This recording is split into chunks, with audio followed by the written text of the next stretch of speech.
Hi friends, welcome back to ವಾಸವಿಚ್ YouTube channel. ನಾನಿವತ್ತು ನಿಮಗೆ 3D ಹ್ಯಾಂಡ್ ಕ್ಯಾಸ್ಟಿಂಗ್ನ ಮನೇಲೆ ಹೇಗೆ ಈಸಿ ಪ್ರೊಸೆಸ್ಸಲ್ಲಿ ಮಾಡೋದು ಅಂತ ಹೇಳ್ಕೊಡ್ತಾ ಇದ್ದೀನಿ. ನಾನು ಇದನ್ನು ಮಾಡೋಕ್ಕೆ ಯೂಸ್ ಮಾಡಿರೋದು ಜಸ್ಟ್ 3 ಪ್ರಾಡಕ್ಟ್ ಅಷ್ಟೇ. ಅದು ಬಜೆಟ್ ಫ್ರೆಂಡ್ಲಿ.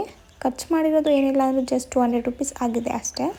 ನೀವು ಸಹ ಇದೇ ರೀತಿ ಈಸಿಯಾಗಿ ಮನೇಲೆ ಮಾಡ್ಕೋಬೋದು. ಹೇಗೆ ಅಂತ ಕ್ವಿಕ್ಕಾಗಿ ತೋರಿಸ್ತೀನಿ ಬನ್ನಿ. ಫಸ್ಟ್ ಇದನ್ನು ಮಾಡೋಕ್ಕೆ ನಮಗೆ ಬೇಕಾಗಿರೋದು ಕ್ಲೇ. ಈ ಕ್ಲೇನ ನೀವು ನೋಡೇ ಇರ್ತೀರಾ, ಚಿಕ್ಕ ಮಕ್ಕಳೆಲ್ಲ ಆಟ ಆಡ್ತಾ ಇರ್ತಾರೆ, ಟಾಯ್ನ ಮಾಡೋಕ್ಕೆ ಅಂತ ಯೂಸ್ ಮಾಡ್ತಾ ಇರ್ತಾರೆ. ಸೊ ಅದೇ clay. Next plaster of Paris. ನೀವು ಇದನ್ನು ಹಾಸ್ಪಿಟಲಲ್ಲಿ ನೋಡ್ತೀರಾ, ಬ್ಯಾಂಡೇಜ್ಗೆ ಯೂಸ್ ಮಾಡ್ತಾರೆ. ಬಟ್ ನಾನು ಇವತ್ತು ಇದನ್ನು ಕ್ಯಾಸ್ಟಿಂಗ್ ಪೌಡರಾಗಿ ಯೂಸ್ ಮಾಡ್ತಿದ್ದೀನಿ. ಫಸ್ಟ್ ನಮ್ಮ ಹತ್ರ ಇರೋ ಕ್ಲೇನೆಲ್ಲ ತೊಗೊಂಡು ಈ ರೀತಿ ದೊಡ್ಡದಾಗಿ ಮಾಡ್ಕೋಬೇಕು. ಅದಾದಮೇಲೆ ಪಾಪು ಕೈನ ಇದ್ರ ಮೇಲೆ ಇಟ್ಟು ಜೆಂಟಲಾಗಿ ಪ್ರೆಸ್ ಮಾಡಿ ಅಷ್ಟೇ. ಕ್ಲೇ ಸಾಫ್ಟಾಗಿರೋದ್ರಿಂದ ಹ್ಯಾಂಡ್ ಒಳಗೆ ಹೋಗುತ್ತೆ, ತುಂಬ ಹಾಶಾಗಿ ಮಾಡಬೇಡಿ. ಇದನ್ನು ಮಾಡೋಕ್ಕೆ ಪಾಪು ಮಲಗಿದ್ರೆ ನಿಮ್ಗೆ ಇನ್ನೂ ಈಸಿ ಆಗುತ್ತೆ. ನೋಡಿ, ನಾನು ಫಸ್ಟ್ ಹ್ಯಾಂಡ್ ಮಾಡಿದ್ದೀನಿ. ನೆಕ್ಸ್ಟ್ ಸೆಕೆಂಡ್ ಹ್ಯಾಂಡ್ ಮಾಡೋಷ್ಟರಲ್ಲಿ ನಿಜವಾಗ್ಲೂ ತುಂಬ ಕಷ್ಟ ಆಗ್ಬಿಡ್ತು. ನಮ್ಮ ಪಾಪು ಎದ್ದಿದ್ದ, ಅವ್ನು ಆಟ ಆಡ್ತಿದ್ದಾಗ ಕೈನ ಆ ಕಡೆ ಮಾಡೋದು ಈ ಕಡೆ ಮಾಡೋದ್ರಿಂದ ಶೇಪ್ ಕರೆಕ್ಟಾಗಿ ಬರ್ತಿರಲಿಲ್ಲ. ನಾನು ಏನಿಲ್ಲ ಅಂತಂದರೂ ಇದನ್ನು ಒಂದು 10 to 15 ಟೈಮ್ಸ್ ಮಾಡಿದ್ದೀನಿ. ಅದಾದಮೇಲೆ ನಮಗೆ ಫೈನಲಿ ಈ ರೀತಿ ಬಂತು. ಸೊ ಇದನ್ನು ಇಟ್ಕೋಬೇಕು. ನೆಕ್ಸ್ಟ್ ಪ್ಲಾಸ್ಟರ್ ಆಫ್ ಪ್ಯಾರಿಸ್ ಪೌಡರ್ನ ಈ ರೀತಿ ಬೌಲ್ಗೆ ಹಾಕ್ಕೊಂಡು ಸ್ವಲ್ಪ ನೀರು ಹಾಕ್ಕೊಂಡು ಮಿಕ್ಸ್ ಮಾಡಬೇಕು. ಯಾವುದೇ ರೀತಿ ಬಬಲ್ಸ್ ಇರಬಾರ್ದು. ಇದ್ರ ಕನ್ಸಿಸ್ಟೆನ್ಸಿ ಬಂದು ಕ್ರೀಮಿ ಆಗಿರಬೇಕು, ತಿಕ್ಕಾಗೂ ಇರಬಾರ್ದು, ತಿನ್ನಾಗೂ ಇರಬಾರ್ದು. ಅದಾದಮೇಲೆ ನೀವು ಕ್ಲೇನಲ್ಲಿ ಮಾಡಿರ್ತೀರಲ್ಲ, ಅದ್ರ ಎಡ್ಜ್ಗೆ ಈ ರೀತಿ ಪೇಪರ್ ಶೀಟ್ನ ಕೊಡಿ. ಏನಕ್ಕಂದರೆ ಆ ಪೌಡರ್ ಕೆಳಗಡೆ ಫ್ಲೋ ಆಗೋಲ್ಲ ಆ್ಯಂಡ್ ಅದ್ರ ಶೇಪ್ ಇರುತ್ತಲ್ಲ ಕರೆಕ್ಟಾಗಿ ಕೂತ್ಕೊಳ್ಳುತ್ತೆ ಕೆಳಗಡೆ ಕೈದು ಆ್ಯಂಕ್ಲೆಟ್ದು. ಆದ್ದರಿಂದ ಈ ರೀತಿ ಶೀಟ್ನ ಕೊಡಬೇಕು. ಇದನ್ನು ನೀವೇನಿಲ್ಲ ಅಂದರೂ 15 ಮಿನಿಟ್ಸ್ ಡ್ರೈ ಮಾಡಬೇಕು. 15 ಮಿನಿಟ್ಸ್ ಆದಮೇಲೆ ಕಂಪ್ಲೀಟ್ ಡ್ರೈ ಆಗಿರಬೇಕು. ಡ್ರೈ ಆಗಿಲ್ಲ ಅಂದರೆ ನೀವು ತೆಗಿಯೋಕ್ಕೆ ಹೋಗಬೇಡಿ, ಅಲ್ಲೇ ಬ್ರೇಕೇಜ್ ಆಗೋ ಚಾನ್ಸಸ್ ಇರುತ್ತೆ.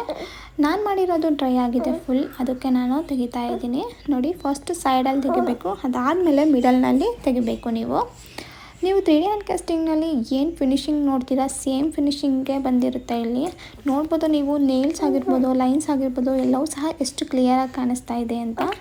ನಾವು ಹ್ಯಾಂಡ್ನ ಯಾವ ಥರ ಪ್ರೊಸೆಸ್ನಲ್ಲಿ ಮಾಡಿದೋ ಫೀಟ್ನೂ ಸಹ ಅದೇ ಪ್ರೊಸೆಸ್ನಲ್ಲಿ ಮಾಡಬೇಕು. ನಾನು ಅದನ್ನು ವೀಡಿಯೋ ಮಾಡ್ಕೊಳ್ಳೋಕ್ಕಾಗಿಲ್ಲ, ನಮ್ಮ ಪಾಪು ತುಂಬ ಆಟ ಆಡ್ತಿದ್ದ ಅದು ಮಾಡಬೇಕಾದ್ರೆ. ಅದಕ್ಕೆ ನೋಡಿ, ಸೇಮ್ ನಾನು ಕ್ಯಾಸ್ಟಿಂಗ್ ಪೌಡರ್ ಹಾಕಿ ಇವಾಗ ಡ್ರೈ ಆದಮೇಲೆ ತೆಗಿತಾ ಇದ್ದೀನಿ. ನಮ್ಮ ಪುಟಾಣಿ ಕಾಲು ಹೇಗಿದೆ ಸೇಮ್ ಅದೇ ರೀತಿ ಬಂದಿದೆ. ಆ್ಯಂಡ್ ಈ ಥರ ಪುಟಾಣಿ ಕೈಗಳನ್ನ ನೋಡೋಕ್ಕೆ ತುಂಬ ಖುಷಿ ಆಗುತ್ತೆ. ಇದಂತೂ ನಮ್ಮ ಲೈಫ್ ಟೈಮ್ ಮೆಮೊರಿಲಿರುತ್ತೆ. ನಾನು ಇದನ್ನು ಮಾಡೋಕ್ಕೆ 1 ಅವರ್ನ ತೊಗೊಂಡಿದ್ದೀನಿ, 2 ಕಾಲು 2 ಕೈನ.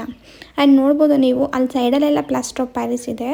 ಅದನ್ನು ನೀವು ಸ್ವಲ್ಪ ಡ್ರೈ ಆದಮೇಲೆ ತೆಗಿಬೋದು, ಕೈಕಾಲು ಶೇಪ್ನ ಕೊಡ್ಬೋದು ನೀವು. ಆ್ಯಂಡ್ ಅದ್ರ ಮೇಲೆ ಸ್ವಲ್ಪ ಕ್ಲೇದು ಪೌಡರ್ ಥರ ಇದೆ, ಅದನ್ನು ಸಹ ನೀವು ಡ್ರೈ ಆದಮೇಲೆ ತೆಗಿಬೋದು. ಇದು ಸ್ವಲ್ಪ ಡ್ರೈ ಆಗಿದೆ ಅಷ್ಟೇ. ಈಗ ಇದನ್ನು ಕಂಪ್ಲೀಟ್ ಡ್ರೈ ಆಗಬೇಕಂದ್ರೆ 2 ಡೇಸ್ ಬೇಕಾಗುತ್ತೆ. 2 ಡೇಸ್ ಆದಮೇಲೆ ನೀವು ಕ್ಲೀನಾಗಿ ಎಲ್ಲವೂ ಸಹ ಕ್ಲೀನ್ ಮಾಡ್ಬೋದು ಮೇಲ್ಗಡೆ. ಇದನ್ನು ಕ್ಲೀನ್ ಮಾಡೋಕ್ಕೆ ಅಂತ ನೀವು ಕ್ಲೇ ತೊಗೊಂಡಿರ್ತೀರಲ್ಲ, ಅದರಲ್ಲೇ ಈ ಥರ ಎಕ್ವಿಪ್ಮೆಂಟ್ಸ್ ಕೊಟ್ಟಿರ್ತಾರೆ. ಇದನ್ನು ಯೂಸ್ ಮಾಡಿ ನೀವು ಕ್ಲೀನ್ ಮಾಡ್ಬೋದು. ಆಫ್ಟರ್ 2 ಡೇಸ್ ಆದಮೇಲೆ ತೋರಿಸ್ತಾ ಇದ್ದೀನಿ ಇದನ್ನು. ಇದು ಕಂಪ್ಲೀಟ್ ಡ್ರೈ ಆದಮೇಲೆ ತುಂಬ ಲೈಟ್ ವೇಟ್ ಇರುತ್ತೆ ಆ್ಯಂಡ್ ಸ್ವಲ್ಪ ಗಟ್ಟಿನೂ ಸಹ ಇರುತ್ತೆ. ಹಾಗಂತ ಕೆಳಗೆ ಬಿಡಬೇಡಿ, ಇದನ್ನು ಪ್ರೀಶಿಯಸ್ ಆಗಿ ಕಾಪಾಡ್ಕೊಳ್ಳಿ. ಆ್ಯಂಡ್ ಫೈನಲ್ ಟಚ್ಗೆ ಅಂತ ನೀವು ಇದಕ್ಕೆ ಗೋಲ್ಡನ್ ಪೇಂಟ್ ಮಾಡಬೇಕಾಗುತ್ತೆ.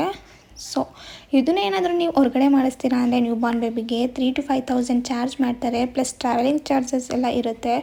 ಆದರೆ ನೀವು ಈಸಿಯಾಗೆ ಮನೇಲೇ ಈ ರೀತಿ ಮಾಡ್ಕೊಳ್ಬೋದು ಅಂತ ನಾನು ತೋರಿಸಿದ್ದೀನಿ. ನೀವು ಸಹ ಒಂದ್ಸಲ ಟ್ರೈ ಮಾಡಿ, 100% ನನ್ನ ಥರನೇ ನೀವು ಈ ಥರ ಮಾಡ್ತೀರಾ. ಸೊ ಫೈನಲಿ ಗೋಲ್ಡ್ ಪೇಂಟ್ ಮಾಡಿದ್ದೀನಿ. ಎಷ್ಟು ಚೆನ್ನಾಗಿ ಬಂದಿದೆ ನೋಡಿ ಫಿನಿಶಿಂಗ್ ಎಲ್ಲ.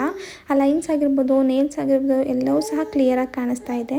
ನೀವೇನಾದರೂ 3D ಹ್ಯಾಂಡ್ ಕ್ಯಾಸ್ಟಿಂಗ್ ಅವ್ರ ಹತ್ರ ಮಾಡಿಸಿದ್ರು ಸಹ ಸೇಮ್ ಫಿನಿಶಿಂಗ್ಗೆ ಬರೋದು ಆ್ಯಂಡ್ ಸೇಮ್ ಇದೇ ರೀತಿ ಕಾಣಿಸೋದು. ನಾನು ಇನ್ಸ್ಟಾಗ್ರಾಮ್ನಲ್ಲೂ ಸಹ ವೀಡಿಯೋ ಮಾಡಿದ್ದೀನಿ. ಈ ಪ್ರಾಡಕ್ಟ್ಸ್ ಲಿಂಕ್ ಬೇಕು ಅಂದರೆ ನಾನು ಇನ್ಸ್ಟಾಗ್ರಾಮ್ ಪೇಜ್ಗೆ ಹೋಗಿ ಆ ವೀಡಿಯೋಗೆ ಲಿಂಕ್ ಅಂತ ಕಮೆಂಟ್ ಮಾಡಿ. ಆ್ಯಂಡ್ ಐಡಿನೂ ಸಹ ಡಿಸ್ಕ್ರಿಪ್ಷನಲ್ಲಿ ಹಾಕಿರ್ತೀನಿ. ಈ ರೀತಿ ಹ್ಯಾಂಡ್ಸ್ ಆ್ಯಂಡ್ ಫೀಟ್ಸ್ ಮಾಡಿದ್ಮೇಲೆ ಈ ಫೋಟೋಗೆ ಈ ಥರ ಸ್ಟಿಕ್ ಮಾಡಬೇಕು. ಈ ವಿಡಿಯೋ ಇಷ್ಟ ಆದರೆ ನನ್ನ ಚಾನಲ್ನ ಸಬ್ಸ್ಕ್ರೈಬ್ ಮಾಡಿ.